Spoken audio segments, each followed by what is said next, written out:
மாண்புமிகு தமிழ்நாடு முதலமைச்சர் அவர்கள் இன்றைக்கு ஒரு வரலாற்று சிறப்புமிக்க இங்கே அறிவிப்பை வெளியிட்டிருக்கிறார்கள். 1952 ஆண்டு நடைபெற்ற சட்டமன்ற பொதுத் தேர்தலில் அவர் பெரியகுளம் சட்டமன்ற தொகுதியில் தான் போட்டியிட்டு கிட்டத்தட்ட ஒரு 50,000 வாக்கு வித்தியாசத்தில் மகத்தான வெற்றி பெற்றார் என்பதனை நான் நினைவு கூர்ந்து, நானும் என்னுடைய அரசியல் வாழ்க்கையில் பெரியகுளம் சட்டமன்ற உறுப்பினராகத்தான் தேர்ந்தெடுக்கப்பட்டேன் என்பதை நன்றியோடு இன்றைக்கு தெரிவித்துக் கொள்ள கடமைப்பட்டிருக்கிறேன். தேவரையா அவர்களுக்கு உசிலம்பட்டியில் மையப்பகுதியில் சிலை அமைக்கப்பட்டிருந்தது. தேவரையாவுக்கு உடன் பிறந்த சகோதரராக PKM தேவர் அவர்கள் விளங்கி அனைத்து நிலைகளுக்கும் அவருக்கு ஆதரவு தந்தவர் திரு முக்கிய தேவர் ஐயா அவர்கள்.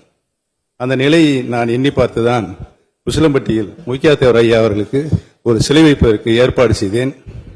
அதோடு மட்டுமல்லாமல் 3 கல்லூரிகளை, கலைக்கல்லூரிகளை மாண்புமிகு முன்னாள் முதலமைச்சர் கலைஞர் அவர்தான் சமுதாய மக்களுக்காக, பின்தங்கிய சமுதாய மக்களுக்காக ஏற்படுத்தி தந்தார் என்பதையும்,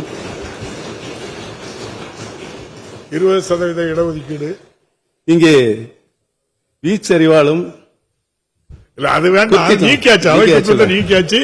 நீங்க சொன்ன அந்த வார்த்தையை நீக்கிறேன். எங்க அப்பத்தை அடிக்கடி சொல்லும், வேண்டாம் தேவர்கள் இமை மூடாதுப்பான்னு. அதற்கு நான் விளக்கம் கேட்பேன்.